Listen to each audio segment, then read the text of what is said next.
the unforgiving North Atlantic. For millennia, men have sought fortunes here. More than 10,000 never returned, including the 6 fishermen lost in the perfect storm. Still, every fall, a handful of brave crews risk everything in search of big fish. Don't let it get away! Got him. Here's a $1,000 bill with fins. And a bigger payday. Money, money, money! Off. It's an epic gamble where one mistake That one's still fighting. can get you killed.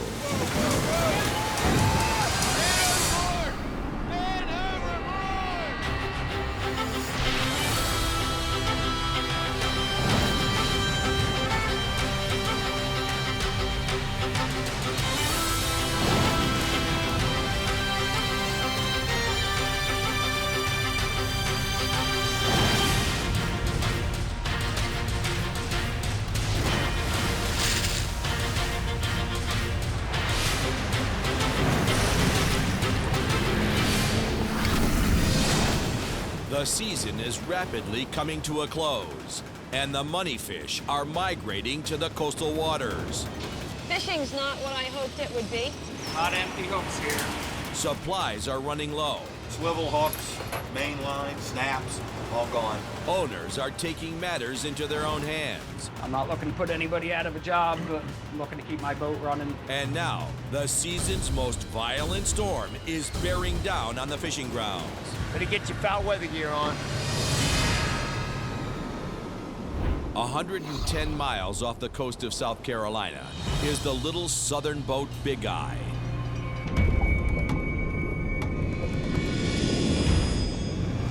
Got it? Just about. Is it a bunch of it? The wheel, no, it ain't a bunch. Whatever is melted on there, it's not coming off. 1, 2, 3. Captain Chris Chomps Hansen waits nervously as his brother Woody untangles the main line wrapped around the boat's prop. I got a lot of money invested in this trip, and it's not looking like it's going to be a profitable trip at this time. With the boat dead in the water, the crew may be heading home with nothing in their pockets. It's part of fishing that nobody wants to deal with, but it's the way that it is.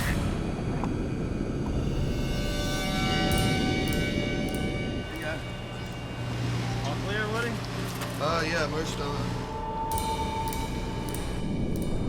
The prop is free, but with Hurricane Ida bearing down, Chomps has to get the last of his gear out of the water. We're still seeing the wind down here off Florida. That thing is as big as the whole United States. Feel that wind starting to pick up, son. Imagine if it was rougher like that. The set comes up empty.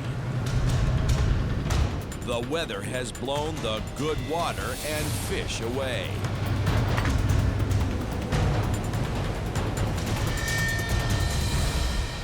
We're experiencing probably one of the worst falls that, as far as weather-wise, that the boat's seen. It's too late to make a run for it. We're definitely in it now, so we're gonna ride it out and deal with it. We'll have to make sure our gear's tied down, everything's stowed away.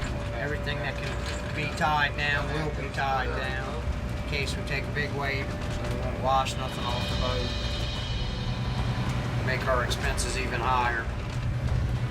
Put a lot of work into the gear, so we don't want to see it get trashed on deck here.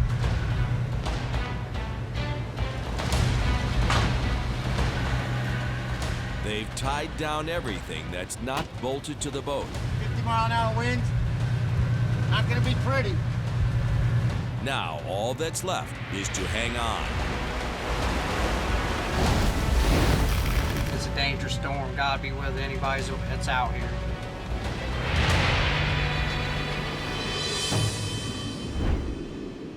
"710 miles north is the Francis Anne. Weather's horrible this morning. The outer bands of Hurricane Ida are already hammering captain and owner Rick Mears. raining. It's almost 8 o'clock. It's not even daylight yet. No fish yet, but hopefully we're gonna start catching them here real quick. So shut up and fish. Desperate to land a huge trip, owner Rick took command and pushed Captain Slick aside. All got bills to pay, families to feed. Fingers crossed. 25 hooks in. Swordfish! Swordfish.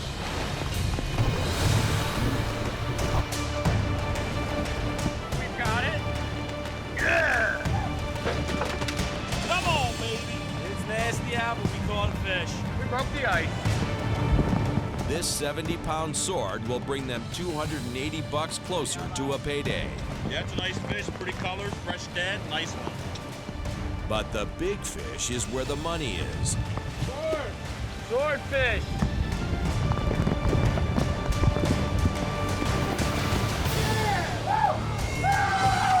It's a sodfish. Second fish of the day. 80-pounder, $350 fish. It's a nice fish. You gotta keep catching them now. Makes the bad weather worth it. Keeps a smile on our face while we're getting our asses kicked. Pretty steady, slow and steady, wins the race. As long as the crew brings up keepers, grinding through this storm might just pay off. As long as the weather didn't bother the fish, it ain't gonna bother us. Fish on! Another swordfish. We got something doing a whole lot of pulling here. It's gonna be a nice one. To get the giant fish to the surface, the crew switches to a live line to reel it in by hand. I hope it's a big swordfish. Feels like it. This fish is gonna be a good one. Pressure's on. This could be a couple $1,000 fish, so we're gonna make sure we get them. Come on, Lenny, work him, don't let him work you. He wants to go. He wants to go. He's going, Rick. Got the fighter here. It takes a light touch to bring up a big fish. Lemmy's got to ease the fish aboard or risk snapping the line. Don't lose the battle, Lemmy. Nice and easy, nice and easy. I've been fighting this one for a while. Oh, he doesn't want to stop. We're fighting this thing for a good 20 minutes now. Come on, Lemmy. Here he comes. Yep, yes. Come on, Lemmy. Come on! All right, let's get this thing. Nice swordfish. Give him hell. Nice.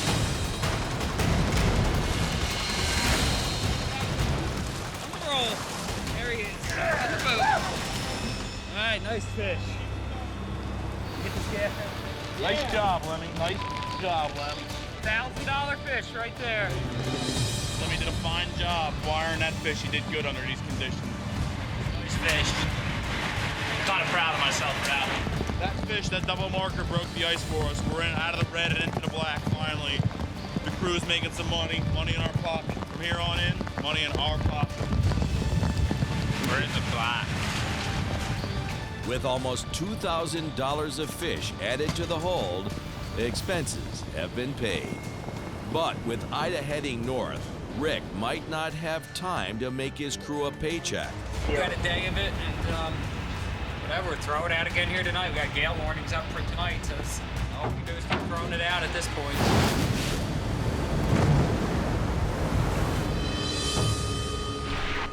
70 miles northeast, the Bjorn II's fishing in the same storm that's battering the Francis Anne. Nice cold slap in the face. Better than coffee for waking up. Captain Linda Greenlaw's fighting the elements just to break even.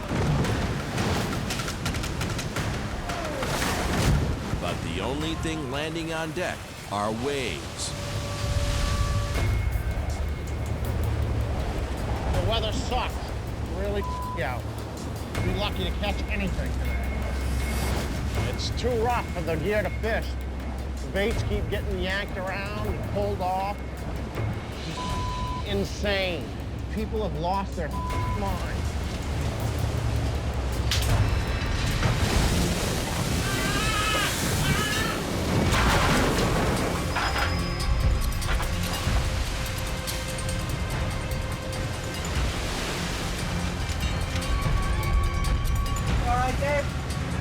A 20-foot rogue wave broadsided the boat and took Dave's feet out from under him. No, I'm completely soaked, so it doesn't really matter.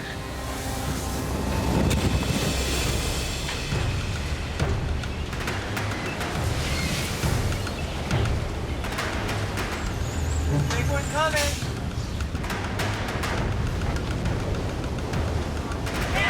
Come on! Come on! What was that? Is that all you got? About a section in here. Nobody home yet.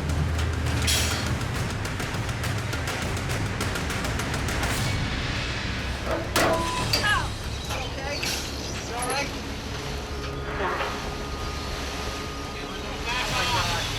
Oh my God.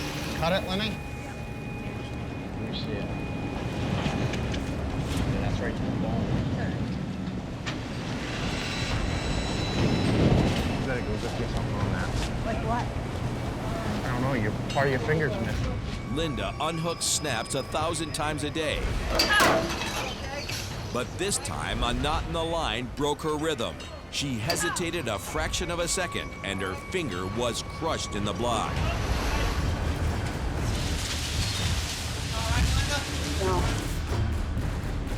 It ripped a big chunk right off the end of the finger, right? It's right to the bone.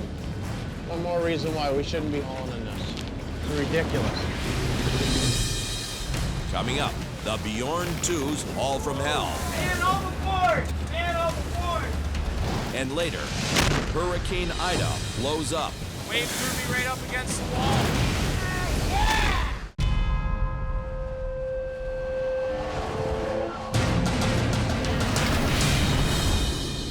140 miles from the coast of New Jersey is the Bjorn II. Ow! Captain Greenlaw tore off a piece of her finger in the hauling block. Now she's off the deck and getting immediate medical treatment. Hurts. Ah. Let you pull off the Band-Aid and look at it.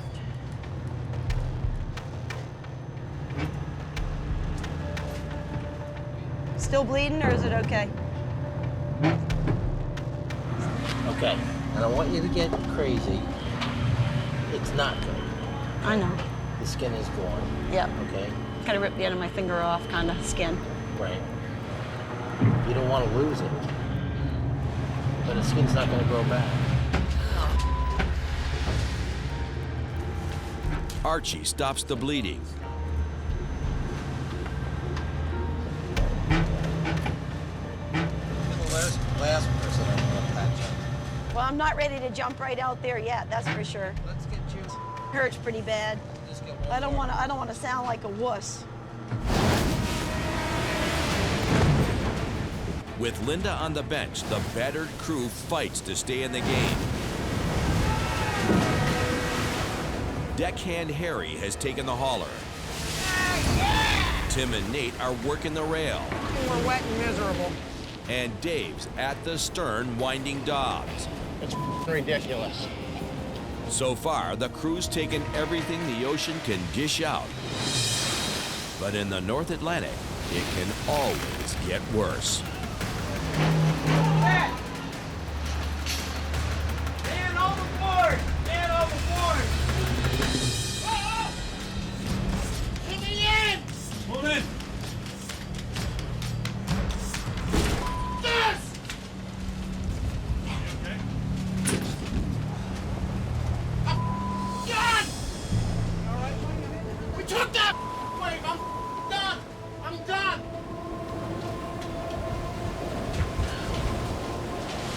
Yes.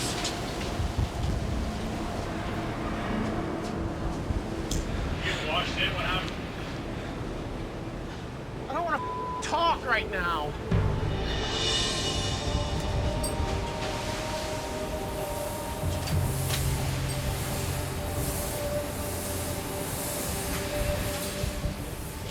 What happened, Dave? We took a sea and washed me overboard. Dave, are you cold? Did you get wet? I don't know, we look like that last swell that we took. He went over backwards on the stern. Luckily, he was able to grab onto the ladder. The Bjorn II, already down a captain, now loses a deckhand. Still being hammered by 15-foot seas, the fate of the boat season now rests on Linda's next move. 67 miles southwest, the Francis Anne continues to take a beating. Today, our day went all right. You know, I was kind of hoping that we would have had a few more fish, but, you know, what fish we had were nice. Captain Rick's covered expenses with today's haul, but the crew still has to make a paycheck. Otherwise, you know, it was still a decent day. You know, probably $5,500 day. Still got quite a bit of room down the fish hold. And after 10 days at sea, the clock's ticking. Yeah, the bait supply's running low, and food supplies soon start running low, and everything else, you know, time to go home. Today's our last set, according to Rick. We're gonna go home tomorrow. I haven't really been catching much. None of us made any money. The success of the entire trip rides on this last set.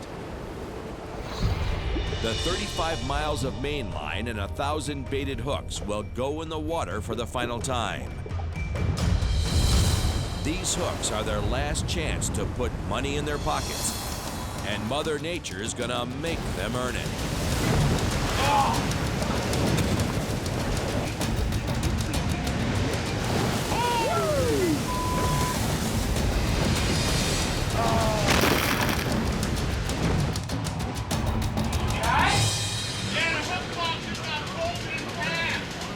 That was a big wave. I mean, it's like they're soaked back there. Their boots are full of water. Luckily, I was out here. We just took a monster of a wave. Right into the shack. Look, the box! The box is wedged right in there. Soaked, waist deep. Wave threw me right up against the wall. I was setting down sea here, and probably got 25, 30 knots of wind. We took a wave over the stern, filled it back up, a bit of water back there. Boys are back there holding on. Thank God.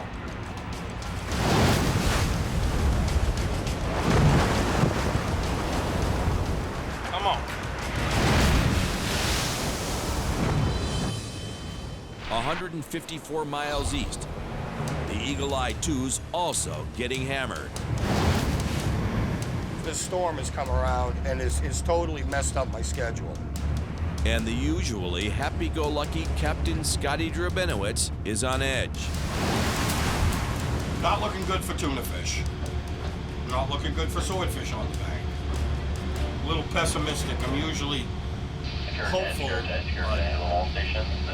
Having already lost a third of his gear and lobster traps, the coming storm may trash the fishing altogether. Mess the whole water up. Basically, I'm gonna be starting at square one again.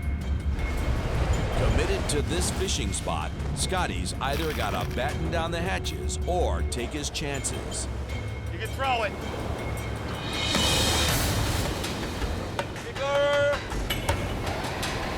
Off we go. Setting in a storm makes the work twice as hard and twice as dangerous. The 1,000-pound test line goes slack and tightens with each roll of the boat. In high seas, the line can get caught in the drum and backlash at any time.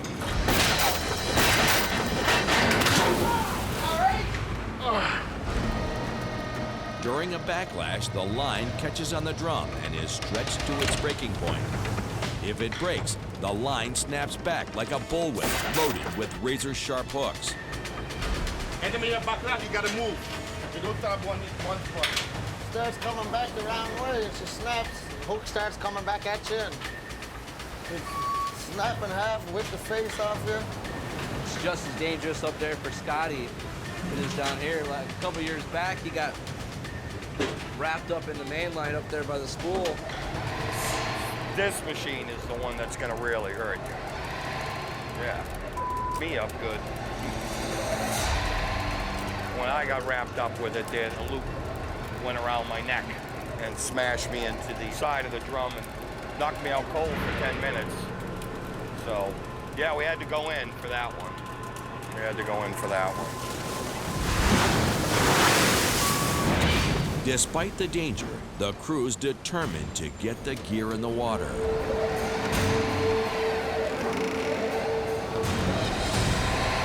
Watch the line! Watch it, Patrick! Watch it! Backlash!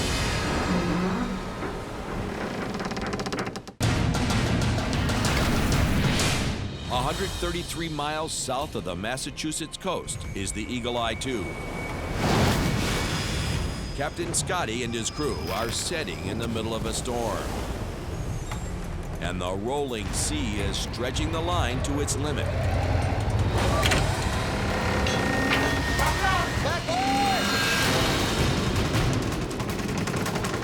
Watch out!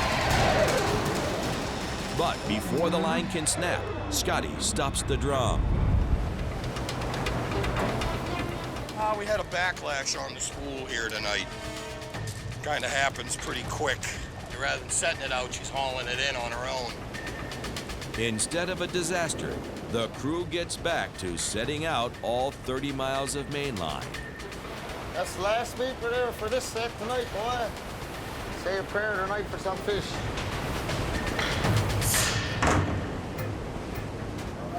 All done.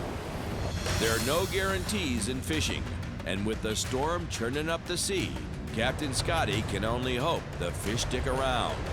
We're kind of behind the 8 ball in this, but we'll be doing our best here to make the best of it.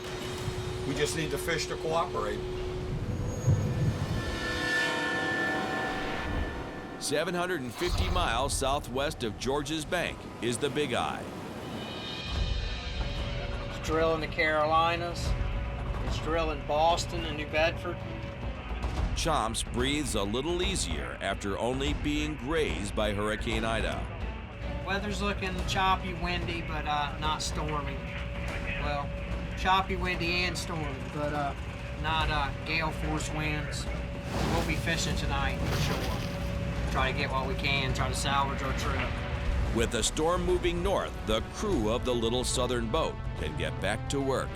I'm sure the crew's ready to go fishing, just like I'm ready to go. We didn't come out here to live on the boat like a floating motel, but it is what it is. The seas have calmed, but the Big Eye has other problems. They're out of just about everything good to eat on the boat, so we're not doing very good at all. At this rate, we'll be out of fuel and food, and we'll have to go to the dock with nothing. We've been out here for 18 days fishing. I mean, we're running low on all supplies, you know, groceries, everything. Tend to live off power bars, sodas, candy bars.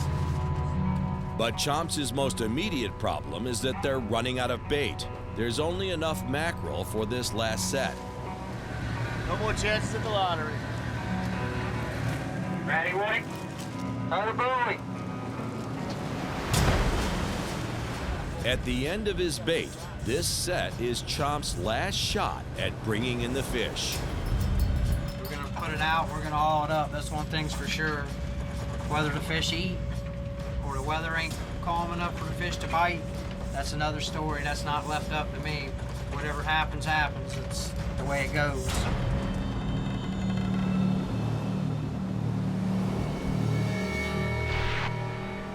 "690 miles north is the Bjorn II.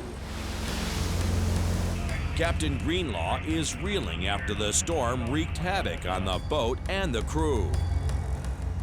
This weather and slow fishing has taken its toll on everybody, physically and emotionally. I mean, I know he's been pretty much on the verge of cracking for a while now, but I just thought, you know, he'll get over it. But I hear all this commotion on deck, I go out, he's literally screaming. John! I didn't think to look down, and then he screamed again, and I looked down, and there he was.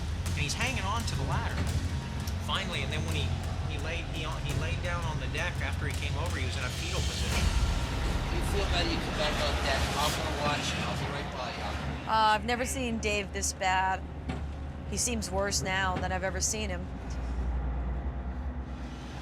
To be honest with you, I think what the problem with Dave is right now is he's actually having some kind of little mental issue, and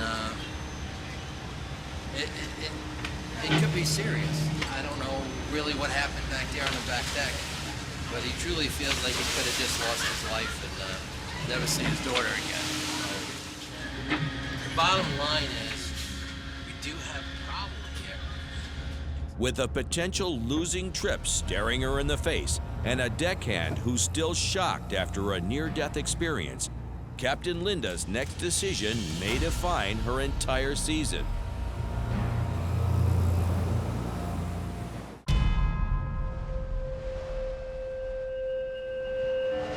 A 133 miles south of the Massachusetts coast is the Eagle Eye II. Today we just let the gear soak an extra hour here. Captain Scotty Drabinowitz is getting a late start on the haulback. Try something a little different here. Try to maximize our fishing time. Last night, Scotty feared the storm would scatter the fish, but he gambled and set his line. Beaver! This morning, if there are any fish in the water, Scotty's gonna make sure he gets them. We're in the same spot that we have been. The only thing I really did different is just, let it soak. Just trying to catch whatever we can put in the hold. Doesn't matter if it's an extra swordfish or extra big eye or extra yellowfin. We're just hoping to put something extra on the boat. Now he'll see if his gamble pays off.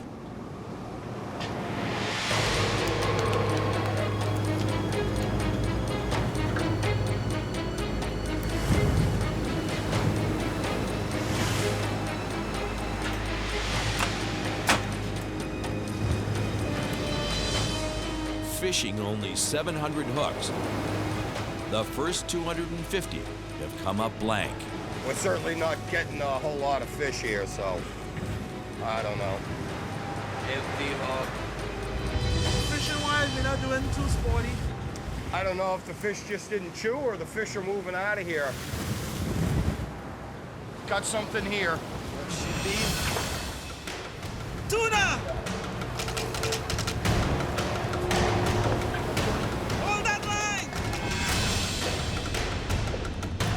A good-sized bluefin tuna could be worth over $2,000. Little tuna. But not an albacore tuna. Not an albacore. Chicken from the sea. That's what we got. The chicken from the sea. Unlike prized big eyes and bluefins, albacore tuna has less than half the market value of a sword.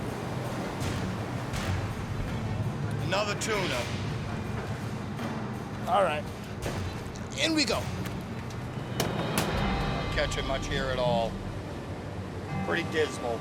Maybe it was the weather, got them shook up a little bit here. All of these are sad. It's 35 and 50 pounds.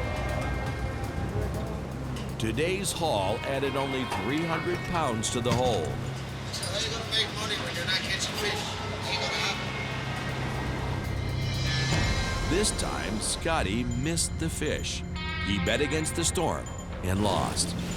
Fishing for swordfish and tuna is never a guarantee. You're always out there hunting for them. You're always out looking for them. Now we hit another bump in the road here, and this is not what I wanted.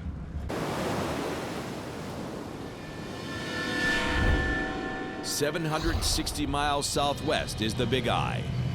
Cover a lot of miles, a lot of distance. Battle the current every day. Here we are. In the pre-dawn hours, Captain Chomps is starting his last haulback of the season. I'm under the gun, lots of pressure on me. I either got to break bad or break down. So right now we're gonna roll with it. Today's his last chance to bring in the swords. We're doing it. We're doing it. Get it done.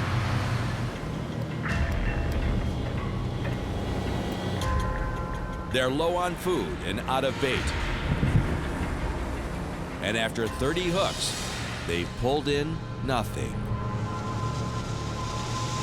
It sucks. We're damn slow. We ain't catching nothing. We're doing a bunch of work for nothing, and nobody's making no money. Ain't no fish coming in the boat. Gas tag. can't get it right.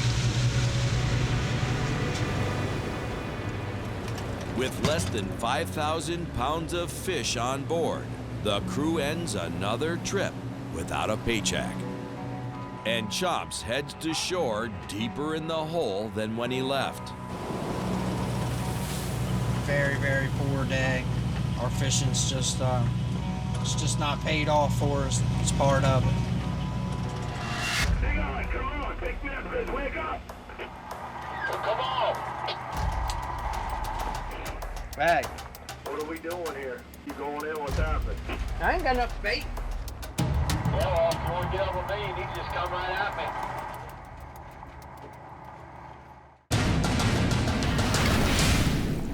120 miles off the coast of South Carolina is the little southern boat Big Eye.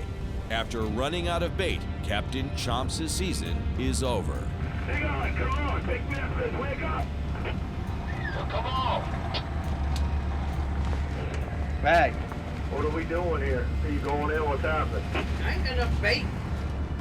Captain Billy Kingett of the sword boat Destiny is also heading in, but he's boasting that he's got over 21,000 pounds of fish on board. Yeah, well, if you want to get up with me, you need to just come right at me. Tell me what you want. I know there's got to be 50, 60 boxes down there, so. Yeah, we just take the Mac, whatever they feel like throwing to us. All right, we're running out here. Let me go tell these guys. We're getting ready to steam over here to a fishing vessel, Destiny, borrow some bait, and we're gonna back up, do it quick, and get back on our gear. We're getting mackerel from them, put it down in the hole so we don't run out of bait.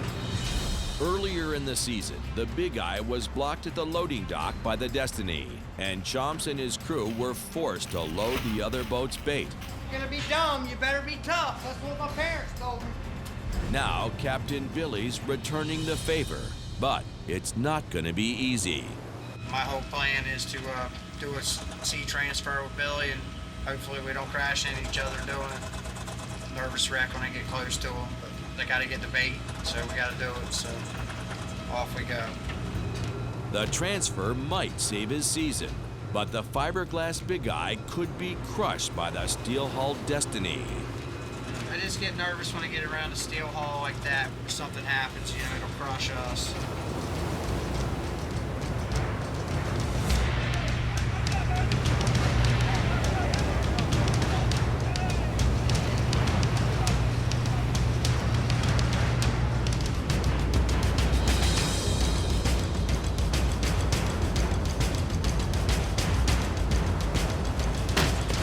It's not pretty, but it's the only way you can do it in the ocean. Most boats can't even do that. Thank God that Billy can drive his boat very well, and so can I. I can drive my boat really good. Yeah, we give the Big Eye 40 boxes of bait, 40 boxes of mackerel, so he's been having a tough grind there. Hopefully he can mix it up, you know, and get a little better fishing for the second half and pull the trip out. You need to stick it out, finish it, and get a trip. This is just the break Chomps needs. The supply drop gives him a few more days at sea and a much-needed second chance. Well, now that I got the bait, we're in the game right now. It's not over till it's over, you know. If we play our cards right, we can get a little bit of fish on and pull this trip out just yet.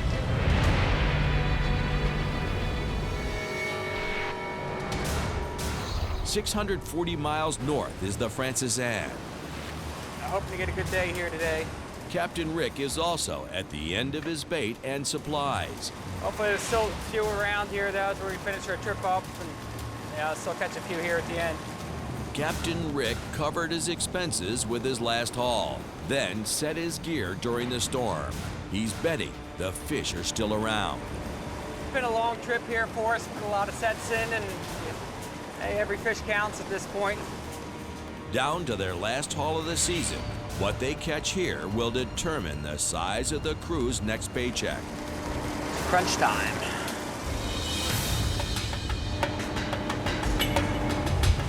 Well, look what I caught.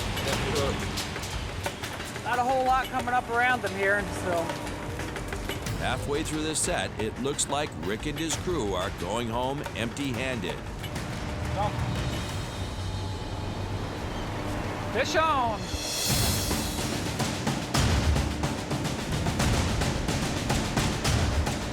He's still there! Come on, fish. Looks like a live tuna here. It's pumping. Come on! Big tuna on the line right now, big tunas. Big, live, pissed off tuna on the line. At twice the price of swordfish, the big-eyed tuna could be worth over $2,000 if they can get it on board. Come on!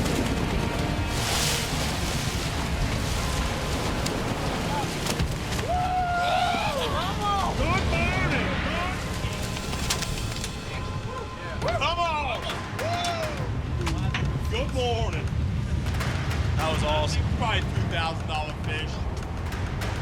The tuna's a good start, but now they're down to the last 100 hooks of the season. All right, let's hit swordfish. Yeah!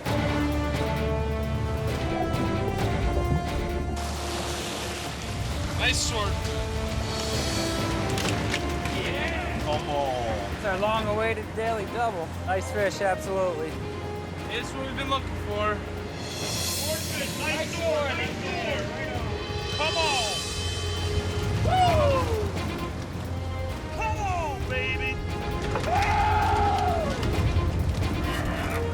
A fish on almost every hook means a big payday for the crew.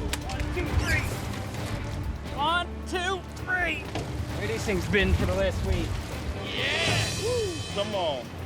Got another marker. Ready, Len? Right on. Oh, baby! Woo! He's a beauty. Another marker sword. Yeah, this last section here is unbelievable. 320, 175, 150 pounder. This is it. It's the end beeper. Last set of the trip. That's all she wrote. We're going to town. Going home proud and strong like usual. Deck full of fish. All right, the last section bails us out. Got some nice fish there. Topped off the trip. I'm happy. I know the crew's happy, and we're going home.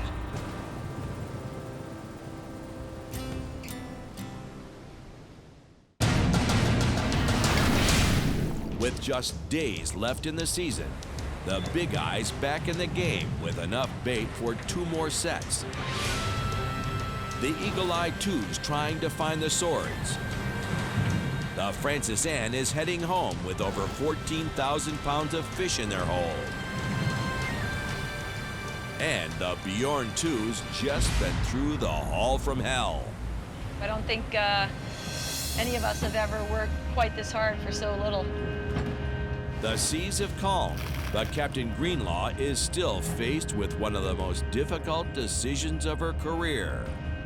It's agony. I mean, it's cold, it's rough, it's dangerous, and it's such an emotional drain to be at this point in the trip and really not catching much for fish. Lack of fish isn't Linda's biggest problem. It's her crew. I'm just worried about you, you know? Deckhand Dave Hiltz hasn't left his bunk since he went overboard 2 hours earlier. Man, overboard! Get me in! She's setting, plan on setting. Just talking about it. She's still... Yeah. But, you know, she's just trying to make a decision what to do, you know? She ain't gonna go in. She's gonna figure half ripped off. She's gonna stay here until she gets the rest of it ripped off. Decisions here.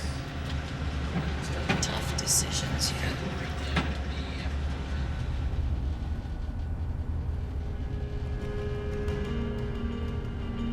If we can catch 1,000 pounds of fish a day, which we're not doing, then you'd say, you could argue the point and say, let's stay and give it another shot and do this and that, but we have another little situation. I think at this point a little bit of a mental situation. Yeah, I know. Think he's having a breakdown or what? I think he's on the verge of breaking if he hasn't already broke. You know, I realized that Dave's in pretty rough shape, but I didn't realize that he was that bad. I mean, you guys are the ones who were with him all day. I wasn't. You know, I was kind of laid up here, so. It's pretty bad. Everybody has their breaking period. He's hit his.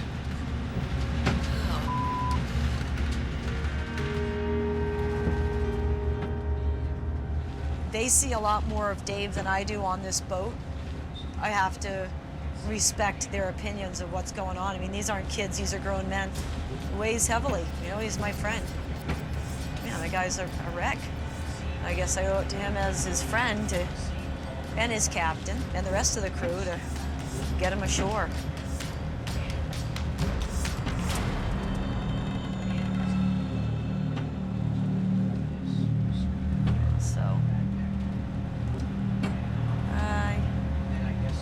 Guess there really isn't any reason to stay here. Kills me to throw the towel in, but I really think there aren't many, I really don't have too many reasons to stay right now. The only reason I have to stay is because I want to. And that's just not good enough, I guess. So that's that. I guess we better call it a trip and head her to Barnegat. Is that the final verdict? Yeah. We're with you. I really feel we're doing the right thing. Your finger, I think it's the right thing to do. Yeah. I think I love you, you know. I know, I love you guys too. Don't worry about my finger. My finger's gonna be fine. You better worry about Dave. Archie gives Dave the news as the crew prepares to head home. We're gonna head in. I went up and talked to her. You know, you don't feel good. Her finger's bad. Enough's enough. We didn't catch any fish today. I'm gonna go in. Not the way we wanted to have to go in. We wanted to finish out the trip, but we're not going to get the chance. Too many factors going against us. We'll be back. This is not for everyone. It's not something to be ashamed of, and it really is not everyone's thing. You got to be half nuts to be here and not fall apart. Doesn't say much for the rest of us, I guess.